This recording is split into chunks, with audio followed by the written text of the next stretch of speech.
Estás en Historias de Terror. Una carretera con reglas extrañas. La carretera estatal 72 serpentea como una cicatriz gris a través de las montañas humeantes. No es la ruta más rápida hacia el norte, ni la más pintoresca, pero para los camioneros nocturnos y los viajeros desesperados es un atajo maldito. Yo, Ben, la conocía demasiado bien. Había conducido sus curvas traicioneras docenas de veces, transportando mercancías entre Ashton y el Paso del Cuervo. Conocía sus leyendas, luces que seguían a los coches, figuras al borde de la cuneta que desaparecían al mirarlas, radios que sintonizaban voces en idiomas olvidados. Pero hasta aquella noche de octubre, con mi hermana pequeña, Ellie, dormitando en el asiento del copiloto, nunca me había enfrentado a la verdadera sed de la 72. La lluvia golpeaba el parabrisas del viejo Ford como balas de pequeño calibre. Los limpias reescribían arcos frenéticos, apenas manteniendo a raya la cortina de agua que el viento arremolinaba contra los faros. La niebla, baja y espesa como leche agria, se aferraba a los barrancos y se colaba por el camino, reduciendo el mundo a un túnel viscoso de asfalto mojado y pinos que se inclinaban como espectros. ¿Cuánto falta? Ellie bostezó, frotándose los ojos. Su pelo castaño estaba pegado a la cara por la humedad que se filtraba por la ventanilla mal sellada. Un par de horas, pajarito, respondí, apretando el volante hasta que me dolían los nudillos. El motor ronroneaba con un sonido constante, el único punto de anclaje en aquella oscuridad húmeda. Intenta dormir un poco más. Ella asintió, reclinando el asiento. Pero yo no podía relajarme. La 72 exigía atención absoluta. Había aprendido las reglas no escritas, las que los veteranos susurraban en las cafeterías de camioneros, las que te mantenían con vida, o al menos con la cordura intacta, entre los kilómetros 57 y el Paso del Cuervo. Reglas que ahora, con Ellie a bordo, pesaban como plomo en mi estómago. Pasamos el mojón del kilómetro 60. La niebla pareció espesar, absorbiendo aún más la luz de los faros. Fue entonces cuando vi el primer cartel. No era oficial.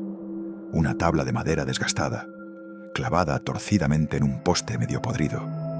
Las letras, pintadas con algo oscuro y viscoso, que parecía gotear incluso bajo la lluvia, decían: «Atención viajero. La 72 tiene hambre.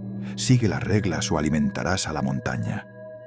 Debajo, una serie de puntos, algunos borrados por el tiempo y los elementos, pero 5 aún se mantenían legibles. Regla número 1. Nunca te detengas en el mirador del silencio, kilómetro 75, después del anochecer. Lo que señalan no es para ojos humanos. Regla número 2. Si ves a un autoestopista con una gabardina gris, no lo recojas. Ni siquiera reduzcas la velocidad. Pisa el acelerador hasta que desaparezca del retrovisor. Regla número 3. Las radios captan voces entre los canales 88.1 y 80 y 8.9 FM. No las escuches, ni las imites. Cambia de frecuencia inmediatamente. Regla número 4. Si el camino frente a ti parece reflejarse como un espejo perfecto, cierra los ojos y conduce durante exactamente 10 segundos. No mires tu reflejo. Regla número 5. Si tus faros fallan y solo funcionan las luces de posición, detente donde estés. No salgas del vehículo. Espera hasta el amanecer o hasta que las luces vuelvan. Lo que camina entre los árboles ve mejor en la oscuridad total que en la media luz. Un escalofrío que nada tenía que ver con el frío me recorrió la espalda. Ellie se removió inquieta. «¿Qué pasa, Ben?» «Nada, pajarito. Solo un cartel viejo». Mentí, pisando ligeramente el acelerador. La niebla se movía de forma extraña, como si respiraba.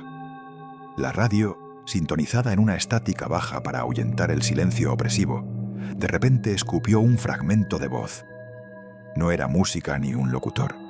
Era un susurro ronco, gutural, que parecía provenir de muy lejos y muy cerca al mismo tiempo, hablando en una lengua que retorcía las sílabas de forma antinatural. Regla 3. Mis dedos volaron al dial, girándolo bruscamente hasta encontrar un estruendo de música country desgarbada. El corazón me golpeaba las costillas. Ellie abrió los ojos, desorientada. ¿Qué fue eso? Interferencias, dije, demasiado rápido. Montañas. Ella me miró, sus ojos adolescentes agudos, acostumbrados a detectar mis mentiras piadosas, pero no dijo nada. Se acurrucó más en su asiento. El kilómetro 70 pasó como un suspiro.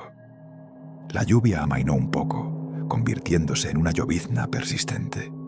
La niebla, sin embargo, permaneció, una entidad viva que se arremolinaba alrededor del camión. Fue en una curva cerrada, justo antes del temido kilómetro 75, donde lo vi, parado bajo la penumbra húmeda de un pino enorme, al borde mismo de la cuneta. Un hombre alto, demacrado, envuelto en una gabardina gris que le llegaba hasta los tobillos. No llevaba equipaje, no hacía autostop. Simplemente estaba allí, de pie, mirando fijamente la carretera. Su rostro estaba en sombras bajo el ala goteante de un sombrero de fieltro. Pero sentí el peso de su mirada fija en mí, en Ellie. Regla 2. El pie se me estrelló contra el acelerador antes de que mi cerebro terminara de procesar el peligro. El motor rugió. El camión se lanzó hacia adelante. Ellie se despertó sobresaltada. «¡Ven! ¿Qué pasa?» «Abróchate», le grité, mis ojos clavados en el retrovisor. La figura de la gabardina gris no se movió. Solo giró ligeramente la cabeza, siguiendo nuestro paso. Y luego, en el espejo retrovisor, cuando ya estábamos a casi 100 metros, levantó una mano. No para detenernos. Era un gesto lento, deliberado, como señalando algo más adelante. Algo en la oscuridad de la curva. Un sudor frío me empapó la nuca.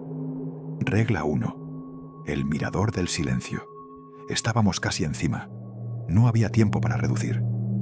«Ellie, cierra los ojos», ordené, mi voz tensa como un cable. «Ahora, no los abras hasta que te lo diga». Ella, asustada por mi tono, obedeció al instante, apretando los párpados. Yo mantuve los míos abiertos por puro deber, pero enfoqué únicamente en la línea blanca que serpenteaba en el asfalto mojado, iluminada por los faros. No miré hacia la izquierda. No podía. El mirador del silencio era una pequeña explanada de gravilla junto a un precipicio vertiginoso. Normalmente, una vista espectacular. De noche, bajo la niebla, era una boca abierta hacia el vacío. Y allí, en el borde mismo del abismo, visible solo por un instante fugaz, mientras pasábamos a toda velocidad, había siluetas. Figuras altas, delgadas hasta lo imposible, inmóviles como estatuas de alambre negro. No tenían rasgos discernibles, solo contornos vagos contra el telón gris de la niebla. Pero todas, cada una de ellas, tenían un brazo extendido, apuntando con dedos largos y huesudos hacia el fondo del barranco, hacia una oscuridad que parecía más densa que el espacio entre las estrellas. Lo que señalan no es para ojos humanos. Una oleada de náusea y un terror primigenio, el miedo a lo que no se debe ver, me golpeó. Aparté la vista con un jadeo, concentrándome en la carretera, en el rugido del motor, en la respiración entrecortada de Ellie a mi lado. Pasamos el mirador. La sensación de ser observado, de que esas cosas sin rostro habían notado nuestra desobediencia al no mirar, persistió durante 1 kilómetro entero, un frío que se colaba por las rendijas. «¿Puedo abrirlos ya?», Ellie preguntó, su voz temblorosa. Sí, respiré hondo, tratando de calmarme. Sí, pajarito, ya pasó. Ella abrió los ojos, mirando a su alrededor con nerviosismo. La carretera seguía igual, asfalto mojado, niebla, pinos que se inclinaban. Pero el ambiente había cambiado. El silencio dentro de la cabina era más pesado, más expectante. La música country sonaba falsa, estridente. Fue entonces cuando los faros empezaron a parpadear. No fue un fallo eléctrico, fue un titileo lento, rítmico, como un corazón moribundo. Una vez, 2 veces. Luego se apagaron por completo, dejándonos en una oscuridad casi absoluta, solo rota por las débiles luces de posición del camión, que pintaban 2 manchas rojas fantasmalmente en la niebla a nuestra espalda. Regla 5. «¡Ven!», Ellie gritó, aferrándose a mi brazo. «Tranquila», dije, aunque el pánico me agarrotaba la garganta. Pisé el freno suavemente, deteniendo el camión justo en medio de nuestro carril. La lluvia golpeaba el techo de hojalata como tambores pequeños. «Es solo un fallo. Se arreglará». Pero sabía que no era un fallo. La 72 estaba jugando, o cobrando. Las luces de posición eran inútiles, apenas iluminaban unos metros de asfalto mojado detrás de nosotros. Delante, la oscuridad era una pared. A los lados, los pinos formaban una empalizada negra e impenetrable. «Detente donde estés. No salgas del vehículo. Lo que camina entre los árboles ve mejor en la oscuridad total que en la media luz». Apagué la música. El silencio que siguió fue aterrador. Solo el tamborileo de la lluvia y el tic-tac del reloj de tablero. Y luego, sonidos, crujidos, no de ramas, sino como de pasos sobre gravilla húmeda, justo fuera del alcance de las luces traseras. Un arrastrar lento, pesado, desde el lado del pasajero. Algo grande se movía entre los árboles, paralelo a la carretera. Podía sentir su presencia, una masa fría que irradiaba una curiosidad antigua y hambrienta. Ellie sollozaba en silencio, enterrando la cara en mi hombro. Yo tenía la mano temblorosa sobre la llave de contacto, rezando para que los faros volvieran. Los segundos se arrastraban como horas. El arrastrar se detuvo, justo al lado de la puerta de Ellie. Un golpe, bajo, sordo, en la chapa de la puerta del copiloto, justo a la altura de la ventanilla, como si alguien o algo hubiera apoyado una mano enorme y fría contra el metal. Ellie ahogó un grito. «No mires», susurré, abrazándola con fuerza, mis propios músculos tensos como cuerdas de acero. «No mires hacia afuera». Otro golpe, más fuerte. La puerta vibró. Luego, un sonido nuevo. Un raspado lento, metálico, como una uña, o algo mucho más afilado, recorriendo el borde inferior de la ventanilla, subiendo, buscando un punto débil, buscándola a ella. El terror me paralizó. ¿Cuánto tiempo podríamos aguantar? ¿Hasta el amanecer? Faltaban horas, y ese algo fuera era paciente, hambriento.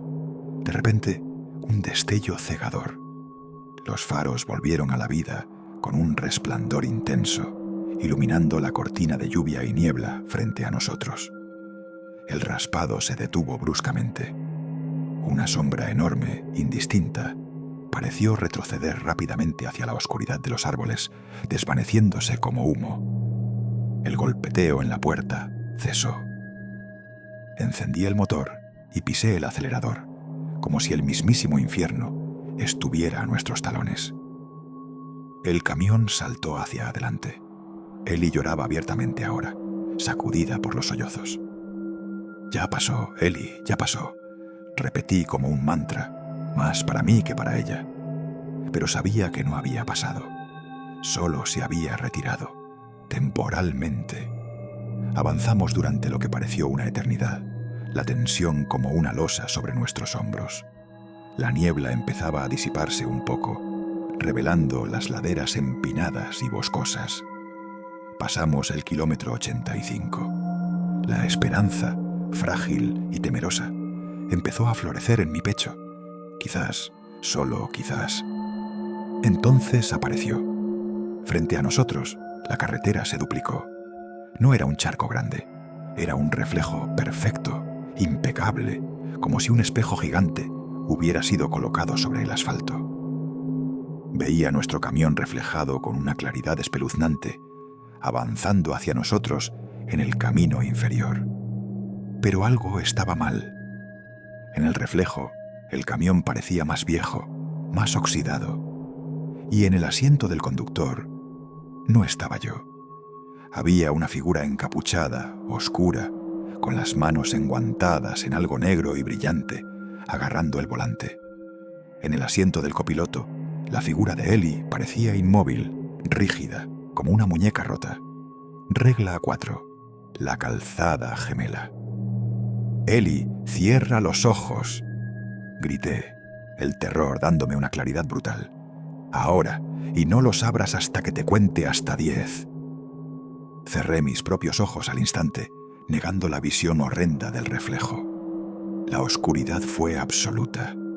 Confié en mis manos, en mis pies, en la memoria de la carretera grabada en mis músculos. El volante vibró bajo mis palmas. Sentí la ligera inclinación de la curva hacia la derecha. Mantuve una velocidad constante, rezando para no salirme del camino, para no chocar contra algo invisible. La lluvia seguía golpeando, el motor rugía. Conté en mi mente, cada número, una losa de esfuerzo. 1, 2. La tentación de abrir los ojos, de comprobar si el reflejo seguía allí, si la figura encapuchada estaba más cerca, era casi insoportable. 3, 4. Ellie gimió a mi lado. 5, 6. ¿Cuánto duraban 10 segundos en el infierno? 7, 8. Sentí un frío repentino, como si hubiéramos pasado a través de una cortina de aire helado. 9, 10. Abrí los ojos. La carretera frente a mí era normal. Asfalto mojado, líneas blancas, niebla disipándose. El reflejo había desaparecido. Miré rápidamente a Ellie. Ella abría los ojos, desorientada pero viva. Ella misma, no una muñeca rota. ¿Qué fue eso, Ben?, preguntó su voz un hilo. Un espejismo. La niebla y la lluvia, mentí, mi voz ronca. Pero el sudor frío que me empapaba la espalda no era de mentira. Habíamos pasado por los pelos. El resto del viaje fue una pesadilla de vigilia. Cada sombra al borde de la carretera era el hombre de la gabardina gris. Cada crujido en la radio, una voz prohibida. Pero no volvimos a ver nada claramente anómalo. Solo la carretera, la lluvia que finalmente cesó, y la niebla que se retiraba como un ejército derrotado, revelando las primeras luces tenues del amanecer en el horizonte. Llegamos al Paso del Cuervo, cuando el sol asomaba como una moneda de cobre sobre las montañas orientales. El pequeño pueblo, con sus casas de madera y su gasolinera solitaria, parecía un oasis de normalidad. Estacioné frente a la cafetería El Último Recurso, el punto de encuentro. Mis manos seguían temblando al apagar el motor. «Llegamos, pajarito», dije, mi voz sonando extrañamente ajena. «A salvo». Ellie asintió, pálida pero tranquila. Bajamos del camión, estirando nuestras piernas entumecidas. El aire de la mañana era frío y limpio, olía a pino y tierra húmeda. La pesadilla de la 72 parecía un mal sueño a la luz del día. Fue entonces cuando Ellie se detuvo, mirando hacia atrás, por la carretera que serpenteaba de vuelta hacia las montañas. Su expresión se congeló. «Ven», señaló con un dedo tembloroso. Me volví. En el arcén, a unos 100 metros de la salida del pueblo, justo donde la carretera comenzaba su ascenso hacia las nieblas de las montañas humeantes, había una figura, alta, demacrada, envuelta en una gabardina gris que le llegaba hasta los tobillos. El ala de su sombrero ocultaba su rostro. Estaba completamente quieto, mirando en nuestra dirección. Pero no era eso lo que heló mi sangre. Junto a él, apenas visible en la penumbra que retrocedía, había otra figura, más pequeña, vestida con una chaqueta azul familiar, con el pelo castaño pegado a una cara pálida. La figura de Eli, en el reflejo de la calzada gemela. La figura pequeña levantó una mano. No para saludar, era un gesto lento, idéntico al que el hombre de la gabardina había hecho antes, señalándome a mí. El hombre de la gabardina gris, como si obedeciera una orden invisible, giró lentamente la cabeza hacia nosotros. Bajo el ala del sombrero, en la oscuridad donde debería estar su rostro, brillaron 2 puntos rojos, como brasas. Eli gritó. Yo la agarré y la empujé hacia la puerta de la cafetería, buscando refugio en la luz artificial, en el olor a café y a grasa, en el murmullo de voces humanas. Cuando me atreví a mirar de nuevo hacia la carretera, no había nadie. Solo el asfalto vacío, brillando bajo el sol naciente. Pero en el retrovisor lateral del camión, mientras corríamos hacia la puerta, juré haber visto un destello de tela gris y una mano pequeña, pálida, apoyada contra el cristal desde dentro de la cabina, donde Eli había estado sentada. Desde entonces, Eli no habla de esa noche. Dice que no recuerda nada después de que le dije que cerrara los ojos en el mirador. Pero a veces, cuando conducimos de día por carreteras normales, veo cómo se queda mirando fijamente a los autoestopistas, especialmente si llevan gabardina. Y en las noches de niebla espesa, se niega a subirse a cualquier coche. Yo sigo conduciendo la 72.